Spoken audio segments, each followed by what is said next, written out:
Hello, Garland Nixon here, and President Putin will be, well, has already given a speech. My understanding is that it is recorded. It is of great significance, and let's talk about it.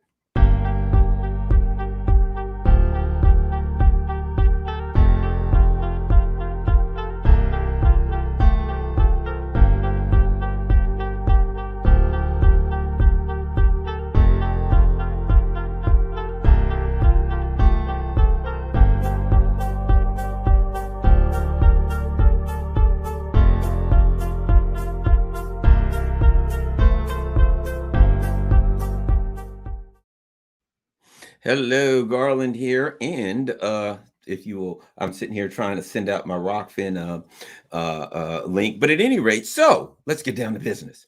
Um, President Vladimir Putin has apparently, here's my understanding, apparently he's given a speech about the Ukraine special military operation, as they call it. You know, some people call it an invasion, a war, and here's the way I look at it: you call it what you want. It doesn't matter.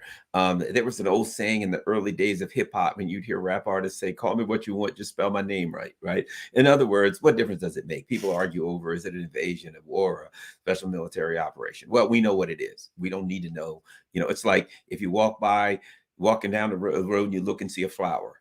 You know what it is. You use a term to refer to it as a flower, but you know what it is without even having a word. We know what's going on here, right?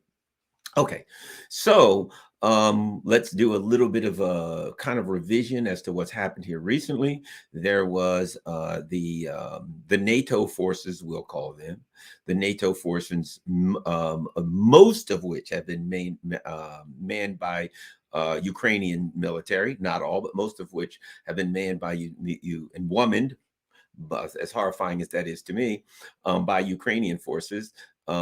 Recently were involved in a number of offenses, and in these offenses, in a couple of areas in the Donbass, they outnumbered the Russians. And it appears to me, based on my research, people have all kinds of claims of what happened.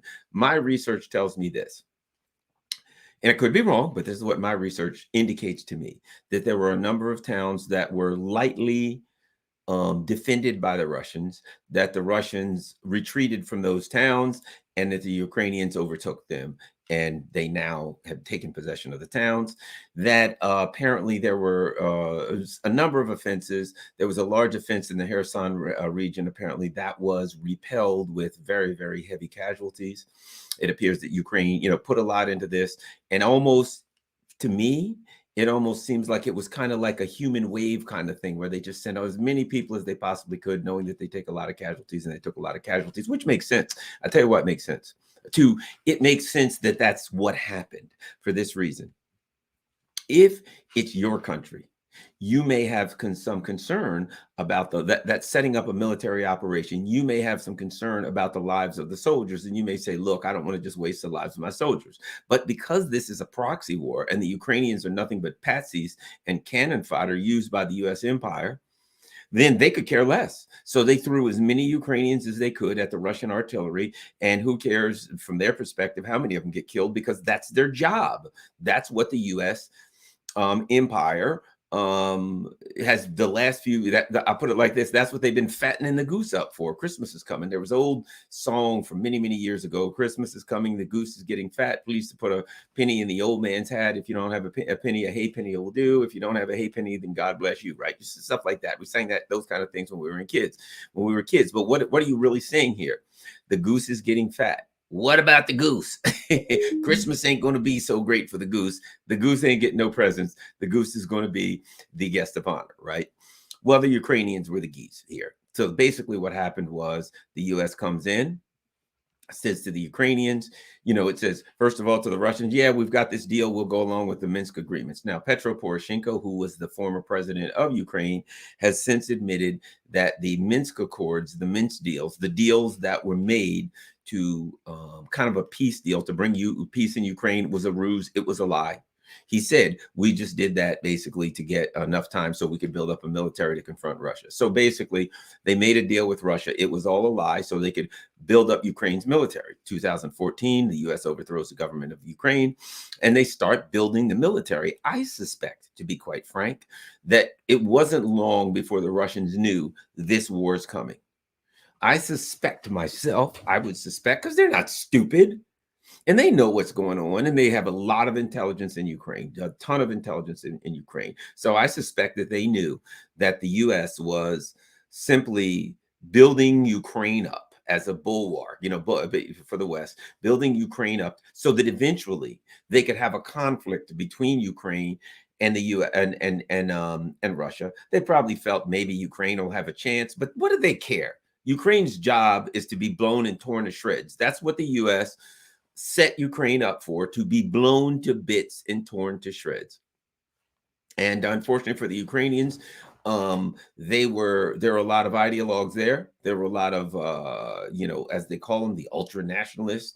These, let's be quite frank, they're fascists, the people who adhere to a Nazi ideology. And they're not the brightest people in the world anyway. So they trusted Victoria Nuland, that she was looking out for them. When somebody's trusting like Victoria Nuland and these clowns, they almost get what they got coming to them. If you are so stupid and naive that you listen to the Boltons and the Newlands and the Lindsey Grahams and the John McCains of the world, and you think that they're leading you down a path that's going to work out in your best interest, you are stupid beyond belief. And you're going to, let's just say this. How's it working out for you, Ukraine? How's that great bargain with the neocons working out for you? You made a Faustian deal, and now you're paying the price. You made a deal with the devil, and now the devil has come for your soul, in a nutshell. So at any rate, recently, I'd say all that to say this, as would be expected, the neocons threw these poor raggedy bastards in Ukraine, threw them to Russian artillery, figuring, a lot of them get wiped out, but who gives a shit? So lots of them get wiped out, and they get some areas where they take some towns. And now the neocons, I think not to their benefit in the long run, they start dancing. They're doing the end zone dance. If you ever watch football, American football, right? The end zone is where you score. You get, because there may be people from other countries. When the player has the ball, the player runs into the end zone, they cross a line, they get 6 points, right? Players are so excited and happy. There's a term called the end zone dance, right? They get in the end zone and they do, like there's this Cabbage Patch thing where they do their arms around in a circle and they shake. They dance, they do all kinds of things. And it's for people who like the sport, it's fun, people dancing around doing silly stuff, right? So the bottom line is this. So after this latest offensive, needless to say, the neocons were like, yeah, we've sure lost a lot of Ukrainians. Oh well, we use some other suckers after them. But they got a couple of towns and we're going to go gloating. So they're doing their end zone dance and they're saying, that's it. It's turned around. It's all over for the Russians. The Russians lose. Well, the people of Russia were furious. And, the thing about it that's interesting about this, that I think is interesting about the Putin administration, we'll call it the Putin administration. And that is, Abraham Lincoln said you could never get out too far ahead of public opinion, right? The Putin administration, what's interesting is they move so slow, they tend to be behind public opinion. Here's what I mean.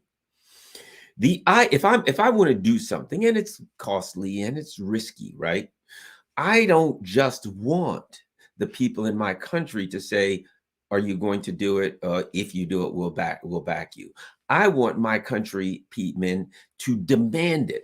I want my countrymen to say, President Nixon, what the hell's wrong with you? We want this done now. And then finally, when I do what I plan on doing, anyway, I say, well, I thought about it and I wanted to, but hey, the pressure's just too high. I have no choice. I had to do it. So ultimately, you have the full backing of the people in your country because you've waited to a point where they demanded action, right? The Putin administration seems to be there because, let's face it, for a long time, the people of Russia have been angry at the Putin administration. They've been saying, you're too moderate, you're too soft. They've been saying, why are you letting the Ukrainians continue to bomb and kill Russian speakers in Donbass? So they were mad. The Americans know shit about it. All they know is they watch All they know is, what they see on MSNBC or whatever the case may be. But so by the time the Putin administration acted, the people, they had, what's the term in business? Market insistence. Market insistence. That's what they had, market insistence. The market insisted that they do X, which was in this case, take military action in Ukraine to defend the people of the Donbass, but also, do not be misled. There is a significant part of this special military operation, or whatever we're calling it tonight, because I think that's going to change tomorrow. There's a special part of that that's also about history. It's about the fact that Napoleon and Hitler marched through Ukraine and attacked Russia, and there's a certain belief that ain't happening a third time. What was it? Didn't we had the Crimean War? We had the British and all kind of people attack Russia. That ain't happening again. So there was a certain level of, we've got to protect the people in Crimea. There was a certain level of, we have to do a preemptive strike to ensure that the U.S. empire doesn't come to our border and load them up. And I could go into depth. There's also very important to understand that during the Trump administration, they did away with the intermediate nuclear treaties, the INF treaties.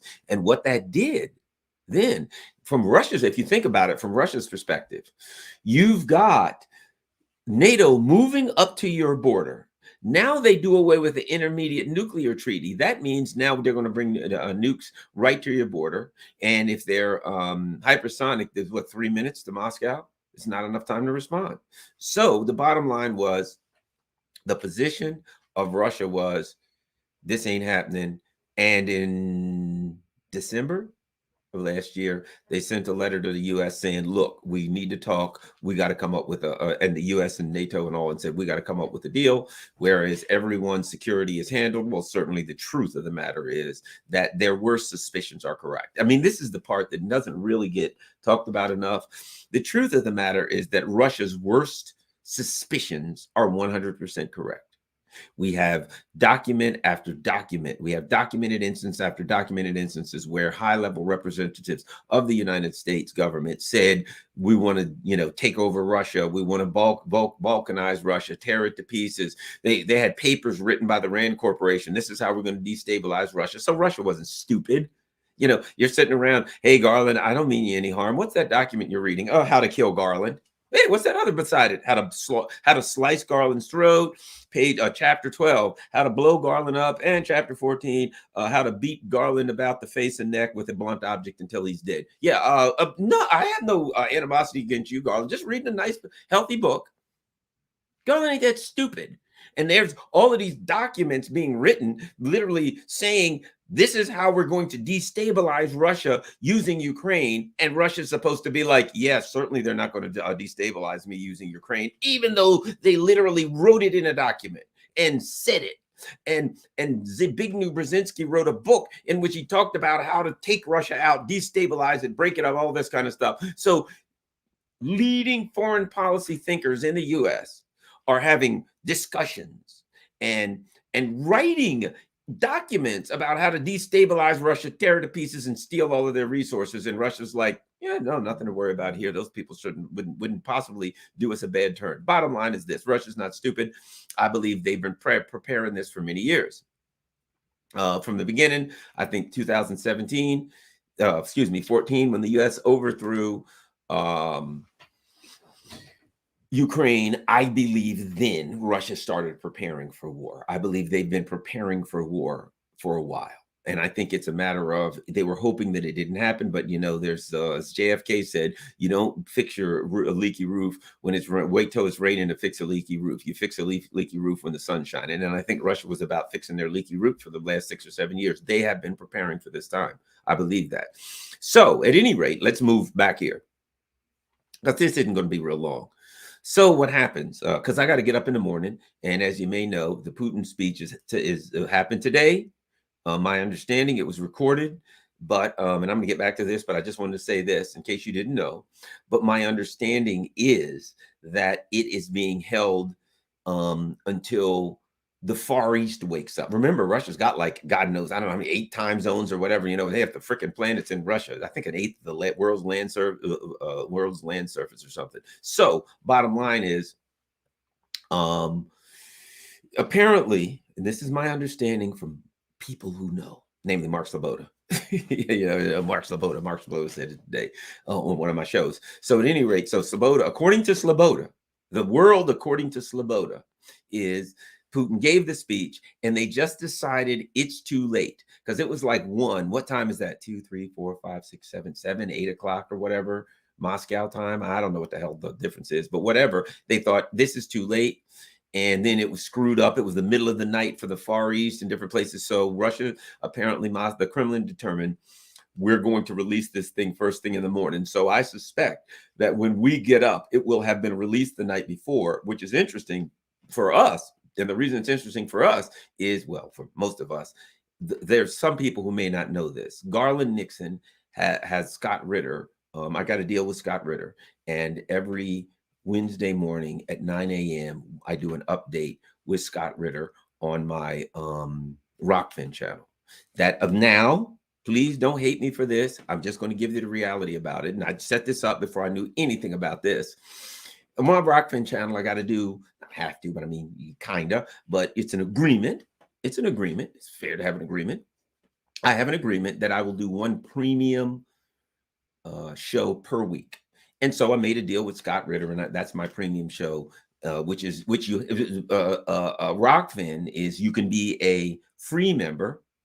Anybody watch everything, or again, each channel creator has to do like one premium thing a week or something like that. So one premium show a week. So in order to see the premium stuff, you got to be a member, which is $9.99 a month, and everybody can then you can see anybody's premium stuff. So before I knew anything about this a while back, I made this deal with Scott Ritter a while back. Last week I started doing my premium shows, and I do the first 15 or 20 minutes on here, and then it goes to my Rockfin premium channel. So it is what it is. The first 15, 20 minutes will be on here anyway. It'll probably be good stuff. So, and if you're a Rockfin premium member, it would really help the channel, $9.99 a month. And you get to see any and everybody's Rockfin premium stuff. Rockfin's great.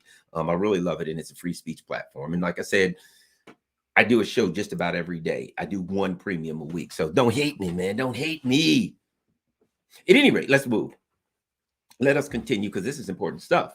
So, and I've talked to various people. The other thing I think you need to look at is the fact that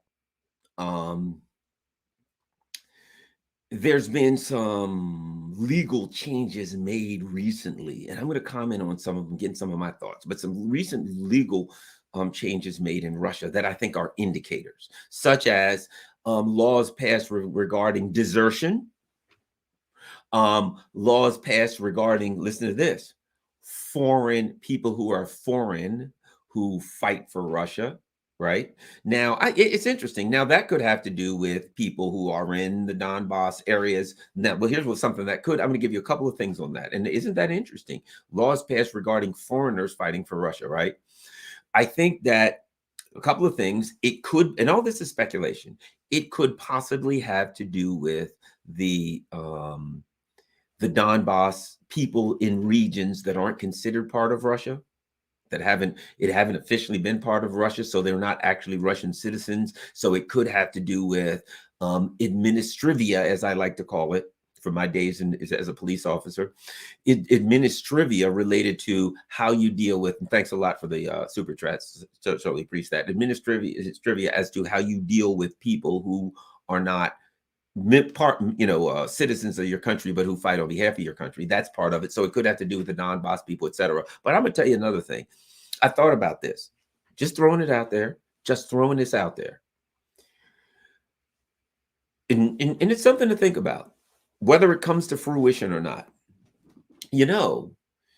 One of the things that I think that I've commented on a lot is the fact that a lot of people in the world, the global South, South America, Africa, Middle East, right? Countries that have traditionally not been treated well by the colonial powers. Shall we say, robbed blind by the colonial powers, right? But they have a history with Russia. And I've heard, now being a black person, I'll tell you, give you the inside scoop in the United States. I've heard black people in the United States say, and I'll be as crude as possible. Well, when they say about Russians, they've said, I've had people say to me, ain't no Russian ever called me the N-word. I've heard black people say, yeah, you notice it ain't no black people with Russian last names. Because you know why? Because you got names of the people that grabbed you and made slaves out of you, right? So I'm saying that to say this. I'm giving you some insight of things that are actually said in the black community. Why is that of consequence here? It's of consequence for this reason. Because in South America, in Asia, in Africa, in the Middle East, these countries have suffered at the hands of of the UK and the US empire and stuff like that, right? So now that the US is like, hey, join us all in this crusade against Russia, they're like, screw you, man. Dude, you've been screwing us for 5, 6, 7 centuries. The Russians have kind of been friendly to us. They like send us grain and stuff like that. No thanks. When we get a deal with the Russians, at least it's half-ass fair. You guys just offer us a deal. If we don't take it, you overthrow our country. So needless to say, I say all that to say this. Think about this. I'm not saying it would ever happen. Probably won't. Look, here's the bottom line. I believe the Russians have all of the military wherewithal they need for everything they're doing. I'm just going to throw this out there. And I will tell you this, that I believe it. If the Russians were to say, we'll take people from South America, Asia, the Middle East, Muslims, and Africa, if you want to come, because let's not forget, the UK's used to have all of these, the Gurkhas. Remember during World War II, they had Gurkha fighters.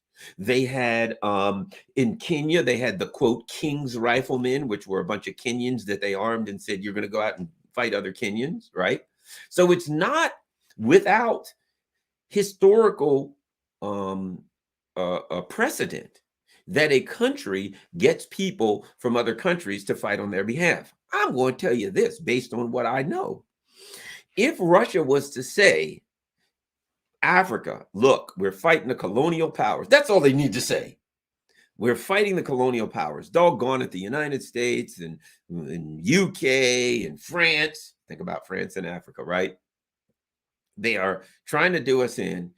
Any volunteers from Africa to come get a uniform and a gun to fight the colonial powers, there would be literally millions of fighters. I believe that.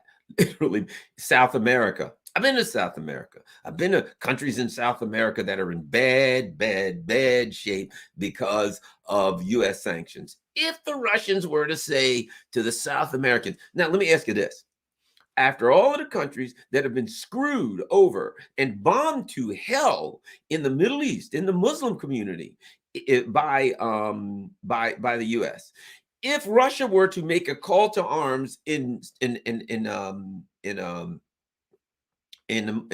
Middle East and say, look, if anybody wants to come fight the friggin' infidels, hey, we're not the ISIS, because they're not down with ISIS, just your average everyday guy on the street. Trust me when I tell you this, they wouldn't be able to afford enough uniforms for the Africans, for the Middle Easterners, Muslims, for the South Americans. That's factual, because the colonial powers have mistreated them. So I'm not saying that the Russians are in fact looking at changing the laws regarding foreign fighters because they're going to reach out to Africa or the Middle East or South America, Latin America. I have no knowledge of that, but this is all pure speculation. And I wouldn't want anybody to interpret that to mean that, hey, the Russians are in bad shape, they're straggling down to their last man. I don't think that's the case. But I do think that they realize there is a potential for World War III. I think to be quite frank, I think they realize that potential is there. In fact, I would argue to some extent, I think the Russians think World War III has already started and that the World War III is now, I mean, think about it. Who were they fighting with before? Germany, Japan, right? And who's the United States allied with now? Germany, Japan, against who? Russia. Who was the first country that Japan invaded? I think it was 37. China. So Russia and China were fighting fascism. You can say whatever you want to. They were fighting the fascist axis, right? From their perspective, if you look it through their eyes contextually, they see the same thing. And guess what? You see a bunch of guys with swastikas. I see the same thing. And I'm in the United States. I know sure as hell they see the same thing. Okay, so I think part of it may very well be the perspective of the people in Donbass who might not be Russian citizens, and the other may be in the long run, if they ever decide that they need to do a call to arms to other parts of the countries, which would be the browner and redder and yellower parts of the world, that they could do it. And trust me when I tell you this, they would not run short of volunteers to fight. So that's part of it. I think that Putin's speech now is going to be, I think the U.S. and the U.S. empire overplayed their hand. I think in what they did more than anything else in this last offensive is they embarrassed Russia and they pissed the people off at home. They embarrassed Russia because Russia has been, let's face it, one could look at it like this. Your favorite team, football, again, I go with American football, you got 17 games now. You won 11 in a row. You're 11-0, and then you lose the 12th, right? Well, that doesn't mean you've lost the season. You've lost one. You're still 11-1. But if somebody started, yeah, you guys are bums. You're losing, blah, blah, blah, blah, blah. They're embarrassing you, right? So I think part of it is Russia's effectively, I mean, if you've been paying attention to this thing, they're 11-1. They've been, really winning pretty much all the battles. They've been doing, doing a lot of winning. But this happens, and as I said, I don't think it was as big a physical and kinetic victory because there weren't a lot of clashes. There wasn't even a lot of shooting. The reality of it is, in the areas that they took, mostly the Russians left and they moved in. With the areas where they were shooting up in Kherson, there was a lot, it was very lopsided, and there was a lot of Ukrainians that died. They lost a lot of their reserves. I don't know how that's going to affect them in the long run, but I don't think it's going to be good. So, one of the big things I think that has happened now, as I said earlier when I was talking about market insistence. So now, if Putin as they call Putin extended, Putin and his circles, his political circle, if they wanted to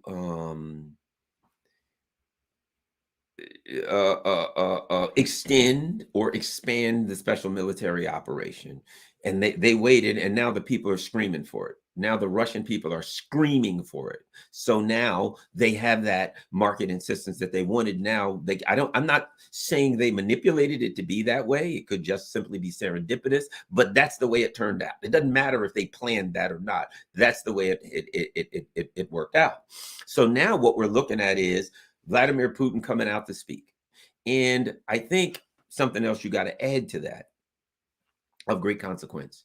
Before the special military operation started, weeks before, Vladimir Putin met with Xi Jinping and talked. And recently they met at this SCO, the what's that called? Shanghai Cooperation Organization, right? Xi Jinping met with Putin, and apparently they had a discussion on the sidelines. And I would suspect, could be completely wrong, I would suspect there was some level of updating him, and there was some level of, look, this is what we're going to do. You got my back. And based on what has been happening lately between the United States and China and Taiwan, I would suspect that Xi Jinping said, I'm down.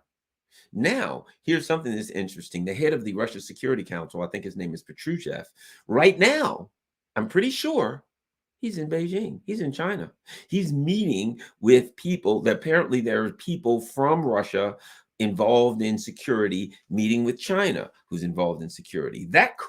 One could look at that and say the strategic alliance between the special friendship, as they call it, the strategic alliance between Russia and China is turning military, that it is turning military, that they're both saying, look, and I'll say this, based on what I think about Russia and China, they don't want a kinetic war because they know the danger, and they know that the people they're dealing with around Biden are a bunch of freaking frothing mouth mad dogs, and they know they're dangerous, and they could cost us all of every human being on earth their lives. And I think they see that and understand that. So I think it's getting to a point where Russia and China see the U.S. in making this thing so dangerous and pushing this to a point where I think at some point they're going to have to come out. They may, maybe I'm wrong, but I think at some point they may come out with an official or unofficial, some kind of something to let us know that it is a military alliance. You punch me, you punch my buddy, you punch me, you punch my buddy, you punch me. But in an effort to deter the United States not in an effort to say we want to fight, because they don't want to fight. I think they may do it at some point as a deterrence. Certainly, I think that they both realize the danger of the United States. They both realize that the United States has the same plan for both of them to overthrow their governments. This is all they look, and excuse me, to overthrow their governments and steal all their resources. This is what the U.S. does. There's only two types. The U.S. empire only sees two types of countries: countries that they have overthrown, countries that they have in full control of, and countries that they intend to be in full control of. And guess what? Russia and China fall in the latter. It's unacceptable to the U.S. empire for a country to be independent, to be sovereign. They don't recognize independence or sovereignty.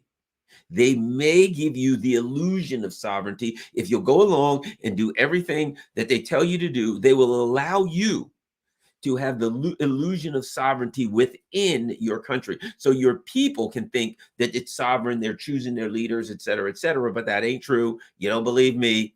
Ask the Europeans. They're starting to figure it out. The Europeans are starting to wake up and say, we thought this was these governments, we thought our government was supposed to look out for us and listen to us. And now we're finding out that we have no sovereignty, and that the EU is nothing but a bunch of colonies of the US. And now, as I've said a million times, they're punching their ticket. Now the U.S. empire is calling in the cards. They're saying, hey guys, time to throw it. We command you to destroy your economy. And simply the leaders of Europe are like, yes, sir, I'm going to do it. No problem. Because they don't work for the people of Europe. They work for the U.S. empire. Okay. So I think that Russia and the dynamic of Russia and China, and the the Shanghai Cooperation Organization is something that you have to look at in the context of what's going on here. In that there was a message sent from Turkey, and here's what I mean.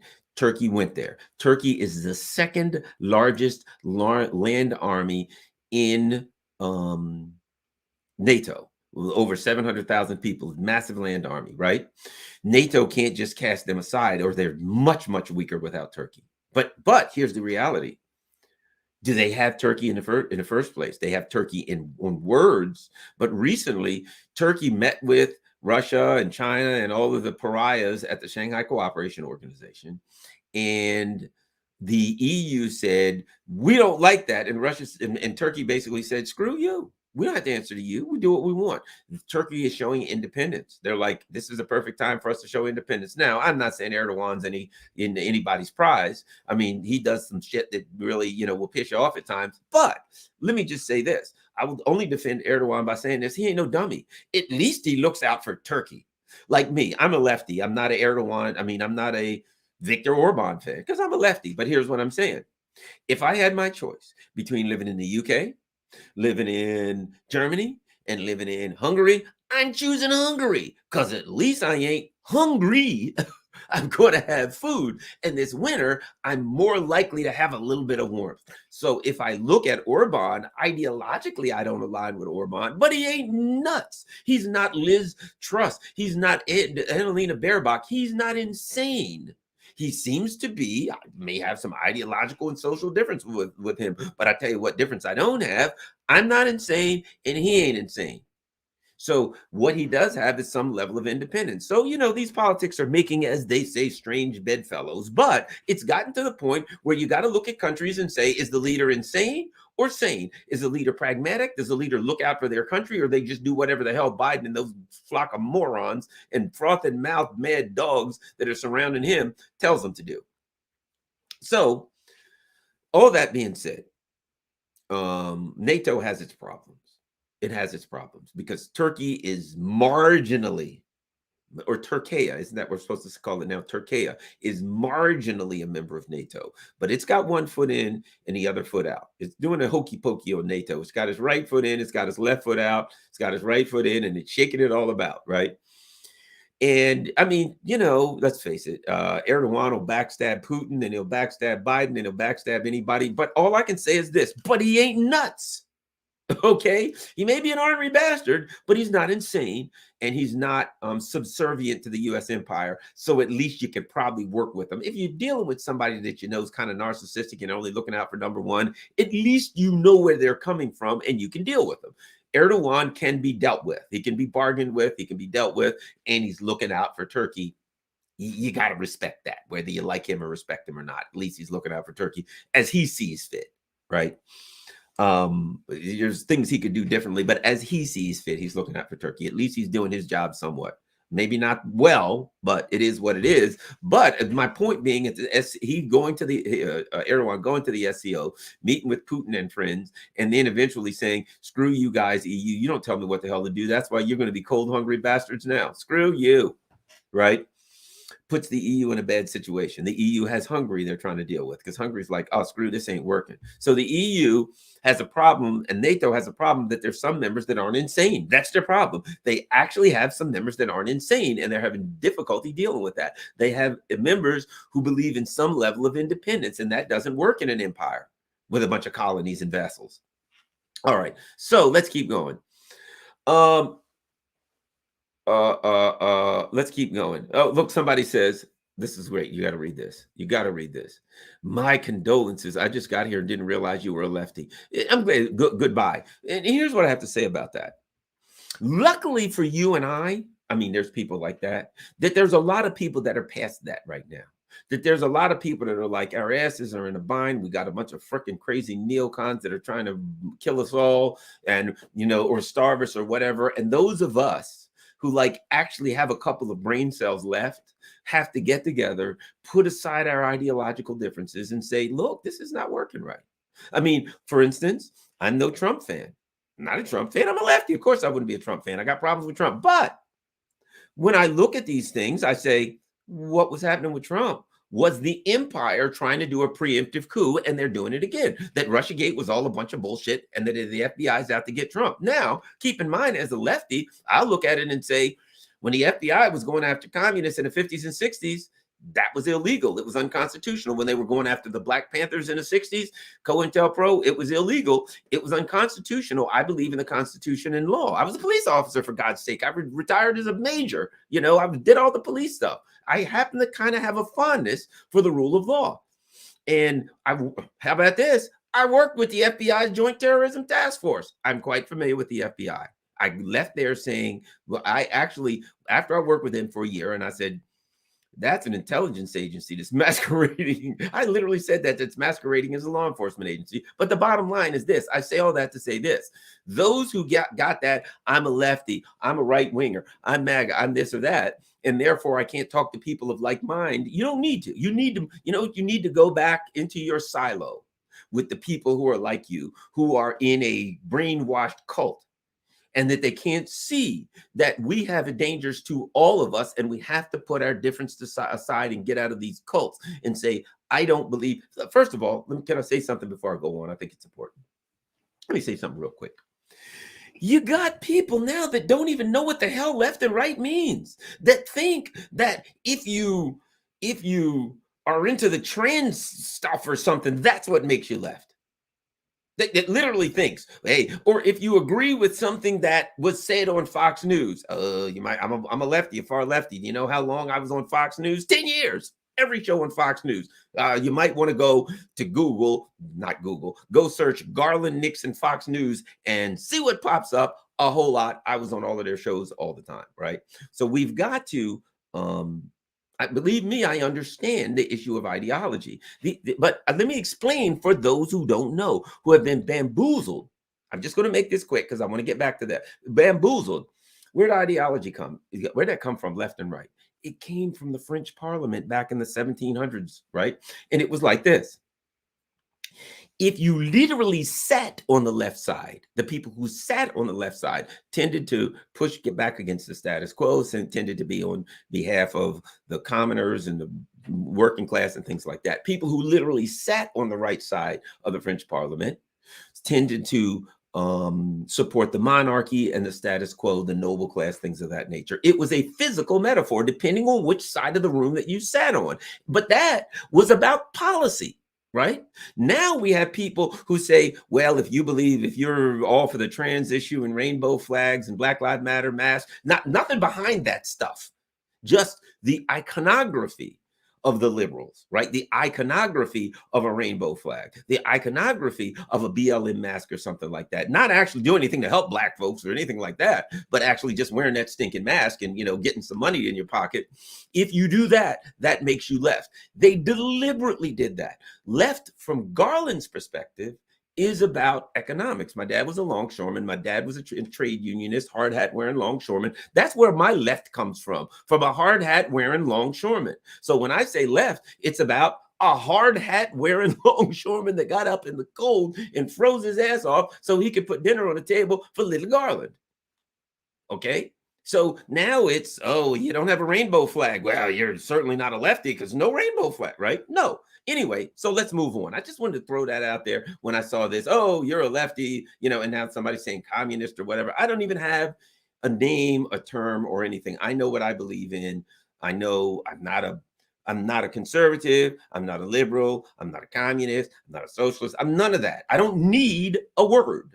I simply say I tend to lean left because I know I'm very much in favor of labor unions. My dad was a labor unionist. Yeah, you get the point. Okay, you're getting me. Not you. I'm getting myself distracted. Back to the point. So I suspect this speech. My God, it took me 40 minutes to get to the speech. This is kind of embarrassing. Okay, this speech. I suspect that Vladimir Putin will be explaining what's happened during the special military operation and telling what course will be, they will take moving forward. One of the things that hasn't been discussed that I'm really, I asked Mark Slobod about that today, because I said, Mark, I suspect that they're going to do maybe some level of mobilization. I don't know about full mobilization, but I suspect it's going to simplify. I suspect it'll work like this. There will be referenda in the Donbass in eastern Ukraine. After the referenda, I think we know how that's going to go, and they're going to be considered part of Russia. At that point, Russia will say any attacks on these are attacks on Russia, and you will then meet the full force of the Russian military. Keep in mind, a large part of this fighting has been the Donbass militias that were supported by the Russian military. Some of it was the Russian military, but a large part of it was Donbass militias that were supported by the Russian military. I suspect that people in Russia are screaming, man, send the dogs down there on them, sick the dogs on them. So I suspect what Russia's going to say is, look, these are going to be parts of Russia. And if you shoot at them, you're shooting at Russia. And we're going to light your ass up.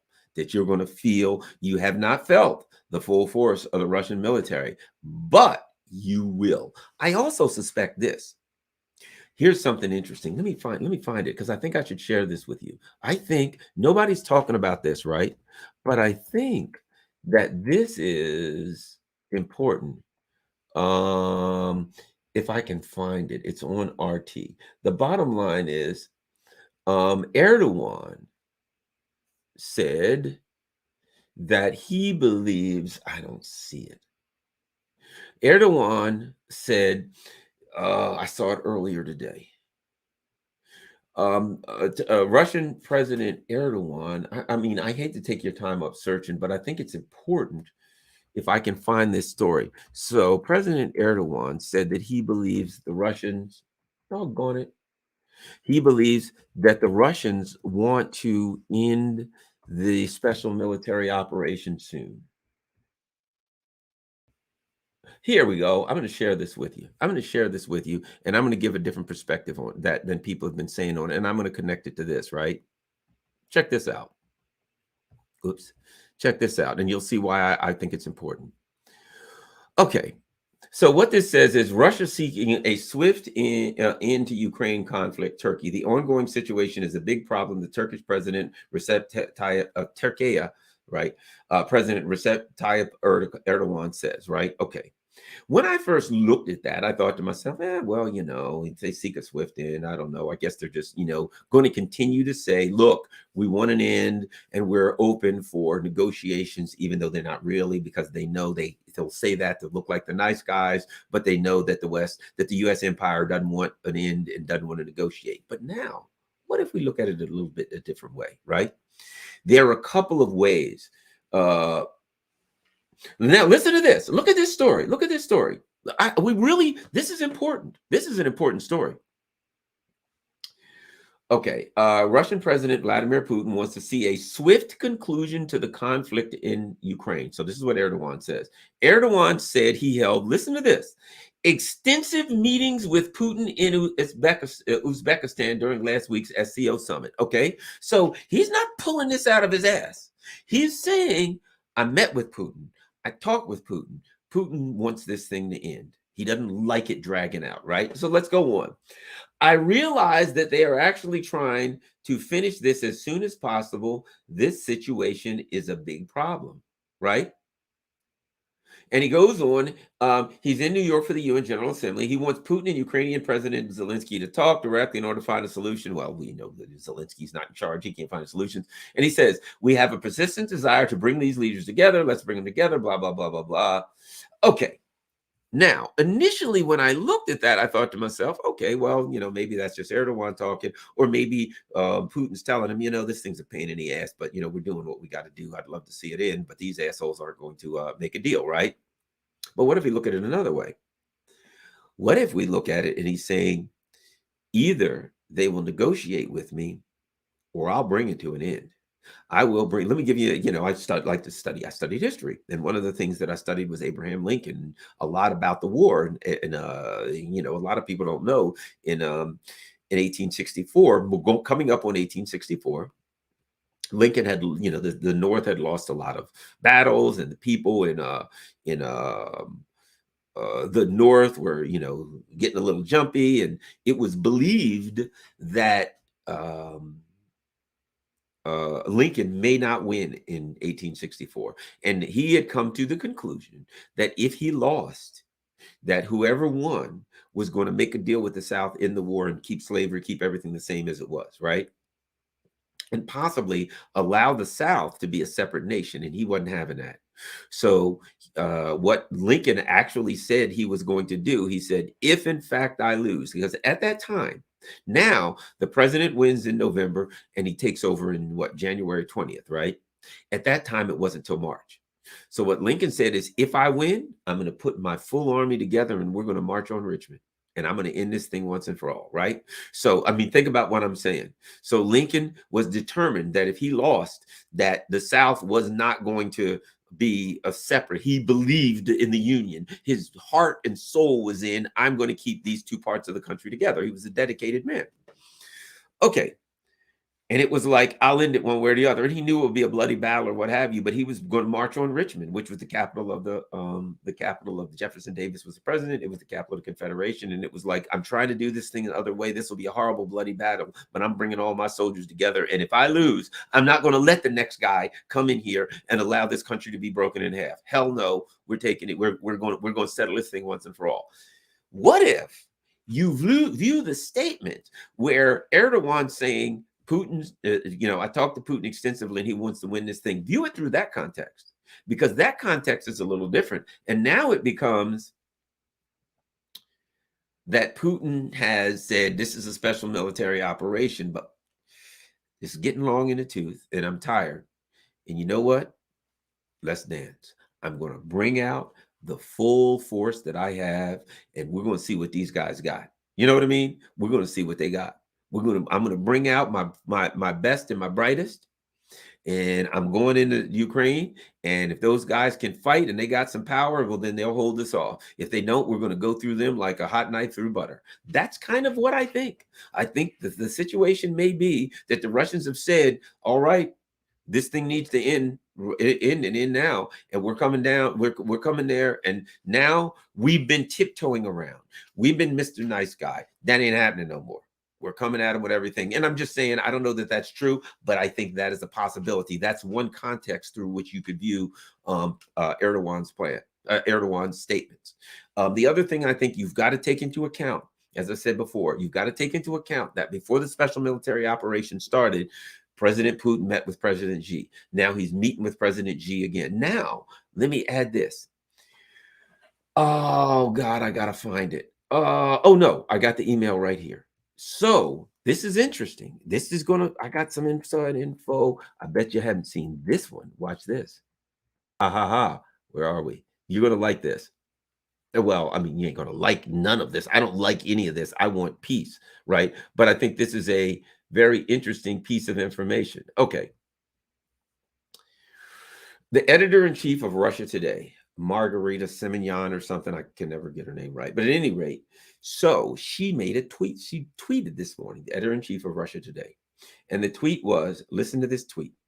Judging by what is happening and still about to happen, this week marks either the eve of our imminent victory or the eve of nuclear war. Nobody else is reporting that but me. Nobody has caught that. Nobody's picked that up. And I'm not saying that to brag, but I'm just saying that you're watching this. You're getting a tidbit that's very important.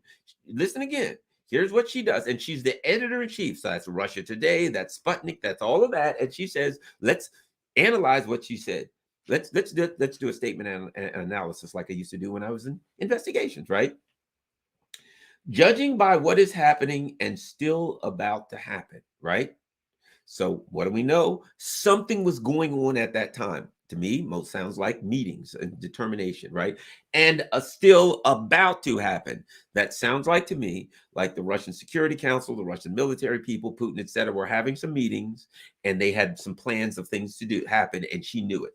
She said, okay, judging by what is happening, still about to happen this week. So that's this week, not next week, not the week after. Right now, shit's about to get thick. She says, this week marks either, and there's two things, and this is important, marks either the eve of our imminent victory. In other words, what's going to happen will precipitate our imminent victory. Now, I can interpret that to me. It sounds like you're saying we're sending down the dogs. It sounds like you're saying we're getting ready to send a force into Ukraine that's going to stomp this thing out. That's what it sounds like to me. She says, this week marks either the eve of our imminent victory. And she didn't say our imminent victory, the eve of our imminent victory, based on what's about to happen, what's happening, in other words, meetings, etc., what's about to happen, whatever their plan is, it marks either the eve of our imminent victory, meaning what we're getting ready to do is we're putting something together that's going to whoop ass and take names. The eve of our imminent victory. Keep in mind something. She didn't say dragged out. She didn't say we're slowly going to grind these people down. She said imminent victory, the eve. So either we're getting ready to whip ass and take names and finish this thing and blow this damn thing to pieces and be done with it because we have the power to do it. Look, people have said from the beginning that understood the Russian military. If the Russian military was of a mind to use the force that they have, they could have ended this a lot faster, but they didn't. They used the Donbass militia and they supported the Donbass militia. But if they were of a mind to send in the dogs and to really put some horsepower in there, they could have ended it a long time ago. It sounds to me when she says, this week marks either the eve of our imminent victory. We're getting ready to put things together and squash this. Now listen what she says. Or the eve of nuclear war. So I think what she's saying is Putin's going to come out possibly and lay down the law and say, look, we get ready to make our move. I don't know if he's going to say something to the West, say, damn it, you better do this or not, or whatever the case may be. But it certainly sounds like something's about to go down. And at minimum, I think it's going to be a powerful force going into Ukraine, which means at that point, the Biden administration got two options. They can try to match that power, which would mean American power, for instance, blah, blah, blah, blah, blah, which would mean World War III. And as she says, nuclear war or imminent victory. If they don't, Ukraine's ass is getting crushed. So I think what we're looking at, based on what she said, and it's interesting because I picked that up this morning. I found that, I stole that, I saw it somewhere and on Telegram, and I'm like, and I started checking, and I found it, and it was on her account, and I translated. I'm like, holy crap, she did say that. Judging by what is happening and still about to happen, this week marks either the eve of our imminent victory or the eve of nuclear war. And I took it apart, and that's when I realized she's saying something's getting ready to go down, and either one of two things. And think about it. Somebody corners you, and at some point you get pissed and you say, you know what? Come bring it. One of us ain't coming out of this corner. You've cornered me. You've threatened me. You've done everything in the world and said you're going to kill me. Let's dance. Bring it. And we'll go ahead and do this fight. And whoever gets out of the corner gets out of the corner. It may be you. It may be me. But I've had enough of this bullshit. Let's dance. Right? I've seen people in that position. Might even have been there myself once or twice. But at any rate, you get my point. And it sounds to me like that's where Russia is. They're saying, this is it. We're at the end of our wits, and either one of two things. Now, something else that happened. Apparently, Emmanuel Macron said, ask Putin for an audience repeatedly, and Putin apparently said, I will talk to you in a few days. So it sounds to me like Russia's making its move now. Now, let me add this. Something else that wouldn't surprise me, let me add this in here. And I wouldn't be surprised, because to be quite frank, if I was Putin, I probably would have done it a long time ago, as would a lot of other people. What happens if Russia also says, here's what we're doing, and either give an ultimatum or just do it? And I think it may not be an ultimatum. What if Putin says, we're getting ready to make a move and we're going to do this referendum thing and shit's getting ready to change in Ukraine? You guys can, if you want to sit down and talk, we've already last December told you what we needed. We don't have to talk. You can just say, yeah, you want to do that. Otherwise, things are going to go down. Number one. Number two, you get nothing. You get no more gas for the EU. You get no more fertilizer. Effective immediately, we're turning off gas, fuel, fertilizer, food, agriculture, you name it. It's all done. It's all gone. Don't ask us for aluminum. Don't ask us for steel. Don't ask us for nothing until this shit is settled, until such time as the sanctions are gone. We got nothing for you. Have a nice day. That also wouldn't shock me. Wouldn't surprise me at all. And one of the reasons I would do it, I guess, if I was in President Putin's shoes, is to put pressure. Look, this is what the neocons constantly say, right? We're going to starve your country out so the people will be starved and they'll turn on their government. But of course, it never works, right? But in this instance, it's already started working in the EU. People are in the streets saying, what the hell's going on? I can't afford to live. If Putin turns off the spigot on everything overnight, do you know what the price of gas is going to be in the EU? And it won't matter what the price of gas is. That's like saying, Garland, what's the price of gold in your house? It wouldn't matter if it was 1 cent an ounce. I don't have any gold. I mean, like some jewelry or something like that, but a bar of gold, don't have it. So the price of gold is irrelevant in the Nixon household because I don't have any gold to speak of, right?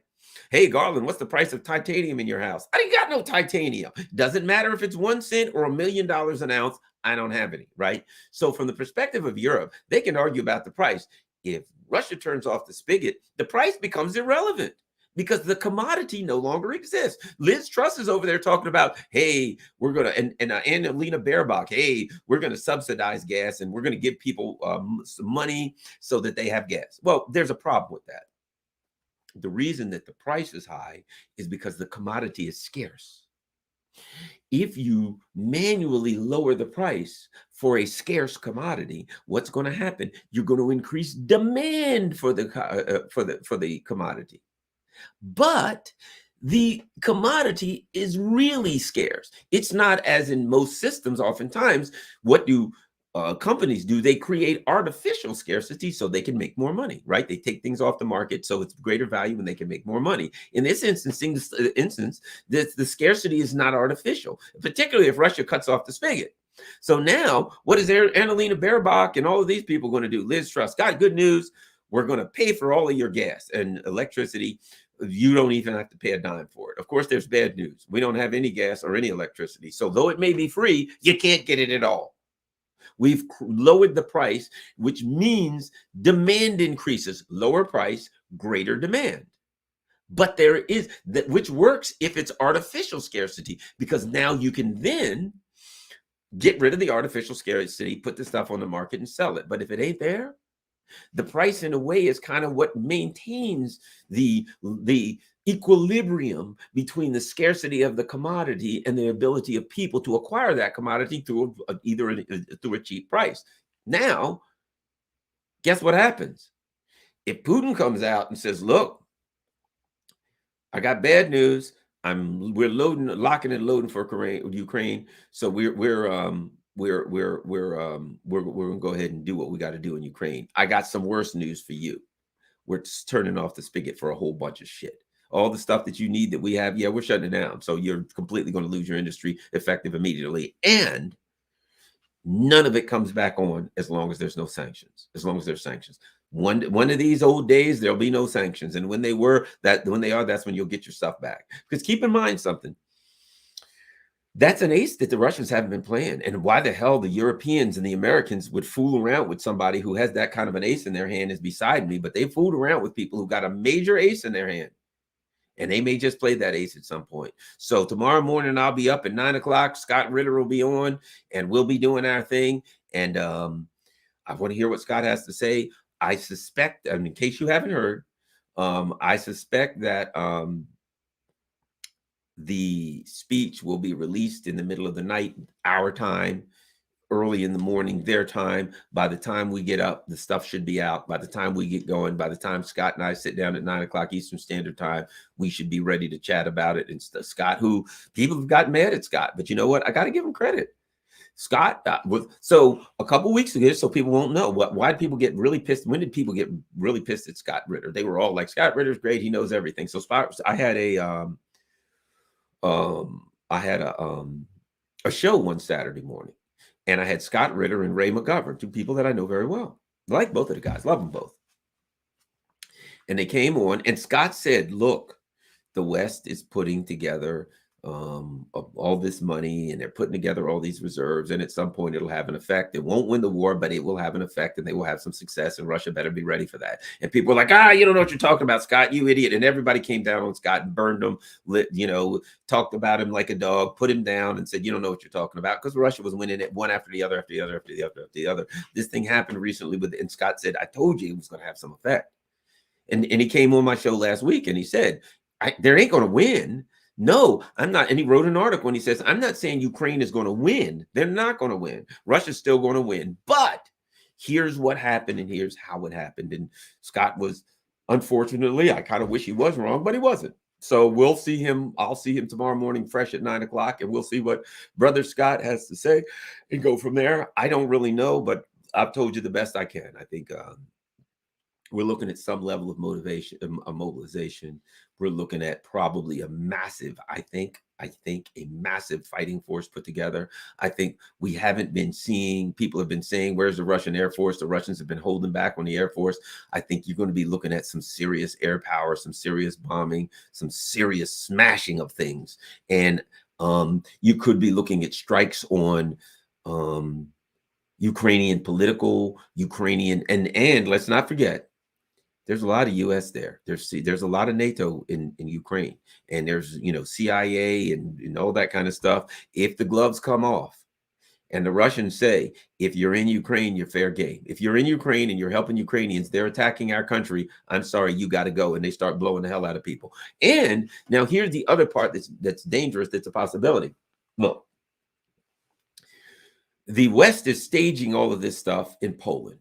Right? They got these big bases in Poland. They're bringing HIMARS, FlyMars, SkyMars, all this bullshit. They're putting it in Poland. Then they're sneaking across the border. If Russia says, look, this is part of Russia now, and if you are working with attacking Russia, then you're a fair target. And then they may just blow the hell out of all those things in Poland. They may just say, Poland, we're going to warn you one time. If you are a staging area, and if you're staging stuff to attack us, you ain't gonna get a chance to attack us. We're going to use missiles and flatten all of it, which is possibility. Again, the things get dangerous. So, based on what Margarita Simonyan said, she said this, and I remember this, recall this. You haven't heard it anywhere else. Editor-in-chief of Russia Today, her tweet: judging by what is happening and still about to happen, this week marks either the eve of our imminent victory or the eve of nuclear war. So we shall see. All right. Thanks a lot, everybody. I'm tired. I got to get my act together because I got to get up in the morning and I got to talk with Scott Ritter at 9 a.m. And let's look at some of the super chats. I appreciate all the super chats. Before I do the super chats, I thank everybody that contributes to help keep the channel going. You can see everything scrolling across. If you're on YouTube, make sure you go to rockfin.com/Garland Nixon. That's where my free speech stuff is. It's the same show as is here, but some of the shows that were literally censored and thrown off of YouTube are still up on Rockfin. All of my stuff is there too. I've got my premium stuff that I do once a week. I do one premium show a week on Wednesday mornings. That's my Scott Ritter show. And then and when and if they throw me off YouTube, I want everybody to be there. I see 1,300 people. There should be 1,300 likes. Everybody, as Alexander Mercoris and Alexander Christopher, those two wonderful guys with that great show, say, smash the like button. And by the way, it looks like if nothing changes, I'm probably going to be on the Duran on Thursday chatting with those two gentlemen. So that ought to be a lot of fun. Buymeacoffee.com/Garland NH. You can see that Cash App is # and DC Radio Man. And of course, you can always do PayPal, garlandin@gmail.com. All that stuff's scraping along the bottom. Now let's go. Let's look at some super chats. Unmeal 10 says, I personally know a couple of psychopaths on the Biden foreign policy team. This couldn't happen to a more deserving crowd. Yeah, they're sick puppies. Mad dogs, man. Mad dogs. That's like I said the other day on what's his name? Peter Lavelle's show, Crosstalk. How about this? Red Chili Peppers. Thanks a lot, Red Chili Pepper. I always like to hit all of my Tom Servo. Thanks a lot. I'd like to make sure that everybody that takes the time out to do Shiz Getting Hot says unmeal. Yeah, it is. It is. I mean, man, the Biden administration, those idiots will keep pushing. Mariah M says, U.S. European media seem to believe their own propaganda about the recent offensive of Ukraine, are in denial about the crisis about to hit Europe. It's bad. Oh, yeah, it's unbelievable. Europe is done. And not for a little bit of time. It's phenomenal. Joyce Skorupa. Thanks a lot, Joyce. Well, a lot of people just contributing, not making a lot of, but I really appreciate the super chats. Really, it really helps to keep everything going. Europe, UK, US going down. This is devastating for me, Harry Worth. Hey, I'm in the US. Do you think I'm thrilled about it too? Either. The main problem is that the West never understood their enemy. They have zero idea how to deal with Russia or Russia's allies and what they are doomed, and why they are doomed to fail. I would agree, but ideologues can't understand their enemies. Ideologues are pure narcissists, and narcissists don't have the ability to do those kinds of things. Let's see. I'm looking. Is there any more super chats before we go over to Rockfin?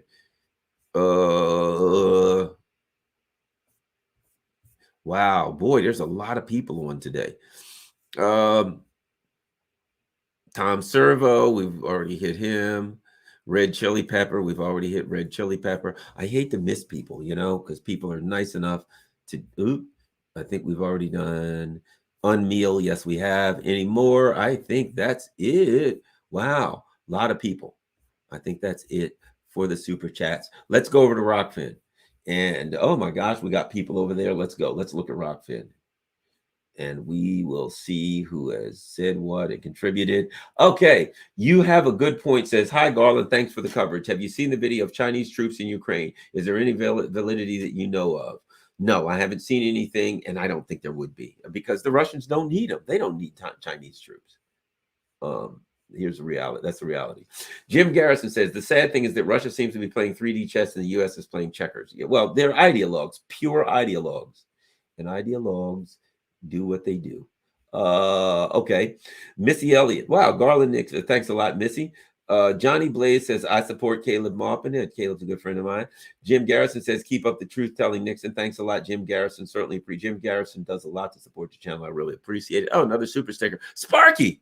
Man, Sparky, I miss Sparky. How can I miss Sparky? Sparky is, along with Chicken Patty, Sparky is one of the philosophical minds behind this channel. Thanks a lot, Sparky. Sparky does a lot to support the channel. Thanks a lot, you all. I am tired. I'm getting ready to take my sorry behind the bed. Wow, we had 1,500 people today. And tomorrow morning, 9 o'clock, we'll see what happens. We'll talk with Scott Ritter. I just talked to him, and he's ready to roll, and it all should be out by then. Sleep well. Peace. I'm out. Oh, by the way, I almost forgot. At Garland Nixon on Twitter, Garland.Nixon on Instagram, Garland Nixon on Facebook. Of course, I'm suspended for 10 more days on Facebook. And you can email me, garlandin@gmail.com. Peace. I'm out.